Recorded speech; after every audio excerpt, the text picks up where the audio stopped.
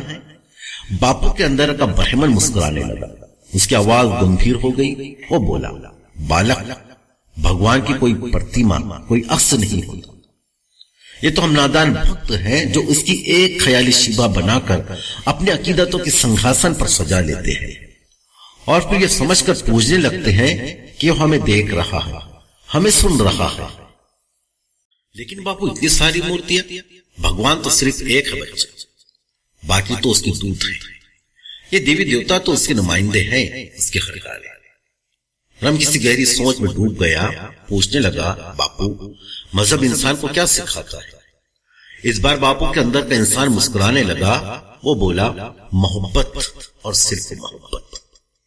My child, یہ محبت ہی ہے جو بھکت کو مکتی یا موکش دلوا سکتی ہے، یہ محبت ہی ہے جو آتما کو پرماتما سے ملاتی ہے۔ ایسا کہتے ہوئے ماں کے گرد باپو کے ہاتھ کا ہلکا تنگ ہونے لگا۔ ماں نے بھی اپنا سر اپنے مجازی خدا کے کندھوں پر رکھتے ہوئے کہا، ہاں بیٹا، یہ محبت ہی ہے جو بندوں کو خدا سے ملاتی ہے۔ وہ اسی خدا کو ڈھونڈتا ہوا ایک دن مسجد جا پہنچا۔ اسے مسجد کے اندر دیکھ کر کئی ابروئے اوپر کی طرف تن گئے، کئی ہاتھوں کی انگلیاں بے اختیار اپنی اپنی داڑھیوں میں بے وست ہو کر بلا وجہ ان میں گردش کرنے لگے۔ نماز سے فارغ ہو کر جب وہ مسجد سے باہر نکلنے لگا تو ایک مولانا نے اسے پوچھ لیا، تم پنڈت دیا نارائن کے بیٹے ہو نا؟ ہاں مولانا۔ بیٹا برا نہ ماننا، کیا تمہاری ختنہ ہو چکی ہے؟ اس کے رگوں پہ سے شرارے پھوٹ نکلے۔ اتنا پرسنل سوال، پھر ماں کی تلقین یاد آ گئی، ان اللہ مع الصابرین۔ اس نے اپنے ہونٹوں پر مسکراہٹ بکھیرتے ہوئے جواب دیا، کیوں مولانا، بغیر ختنہ کے جنت نہیں مل سکتی؟ بازو کھڑا ہوا ایک نوجوان ہنس پڑا۔ مولانا لا حول ولا قوت کہتے ہوئے ایک طرف چل پڑے۔ ایک دن وہ باپو جی کے ساتھ مندر گیا، بڑے پجاری نے اسے اپنے پاس بلایا، پوچھا، ہم نے سنا ہے تم مسجد جاتے ہو؟ ہاں سوامی جی۔ دھرم بھرشٹ کرتے ہو؟ سوامی جی کے ہنکار پر وہ چپ ہی رہا۔ ان کی قہر آلود نظریں اس کے نورانی چہرے پر اگتی ہوئی ننھی کوپلوں پر جم گئی۔ وے چنگاڑے، دہشت گرد بننا چاہتے ہو؟ ایک بار پھر اس کے تن بدن میں شرارے دوڑنے لگے۔ وہ چلا پڑا، سوامی جی مسلمان دہشت گرد نہیں ہے۔ ایک صبح اس کے شہر میں قیامت برپا ہو گئی۔ مسجدوں سے بلند ہوتی ہوئی اذان کی آواز جیسے تھم سی گئی، مندر کی گھنٹیاں جیسے بجنا بھول گئی تھی۔ سورج خون اگلنے لگا تھا، آنچ اور دھوئیں کے مرگولے فضا میں عجیب رنگ پیدا کر رہے تھے۔ دن چلتے چاروں طرف افواہیں گردش کرنے لگی۔ خنزیر کا کٹا سر مسجد کے صحن میں رکھا ہوا ملا ہے، کسی دوست شیزہ کی عظمت دری ہوئی ہے۔ بھائی کی غیرت مندی کا نتیجہ، بہن دوسرے مذہب کے لڑکے سے پینگے بڑھا رہی تھی۔ ایکسٹرا مارشل افیئر تھا، لڑکا ہندو تھا اور لڑکی مسلمان۔ رات ہوتے ہوتے قتل و غارت گیری کا طوفان اپنے شباب پر پہنچ گیا تھا۔ پنڈت دیا نارائن اپنی بیوی اور بیٹے کو لیے سہمے ہوئے ایک کونے میں بیٹھے ہوئے تھے۔ اچانک دروازے پر دستک ہوئی، پھر ایک گرجدار آواز سنائی دی، پولیس۔ دروازہ کھولا گیا، پولیس انسپکٹر تھا۔ اندر آتے ہوئے بولا، دیا نارائن جی، ہم آپ کے بیٹے کو گرفتار کرتے ہیں۔ کہ کیوں؟ نارائن جی کی آواز کھکائی۔ محلے کے ہر اس شخص کو گرفتار کیا جا رہا ہے جس سے فساد کے بھڑکنے کا خطرہ ہے، انسپکٹر نے وضاحت کی۔ لیکن میرے بیٹے کا جرم؟ پنڈت دیا نارائن نے اپنی ساری ہمت بٹور کر احتجاج کیا۔ انسپکٹر ایک طنزیہ ہنسی کے ساتھ بولا، آپ کے بیٹے کا جرم یہ ہے کہ وہ ہندو بھی ہے اور مسلمان بھی۔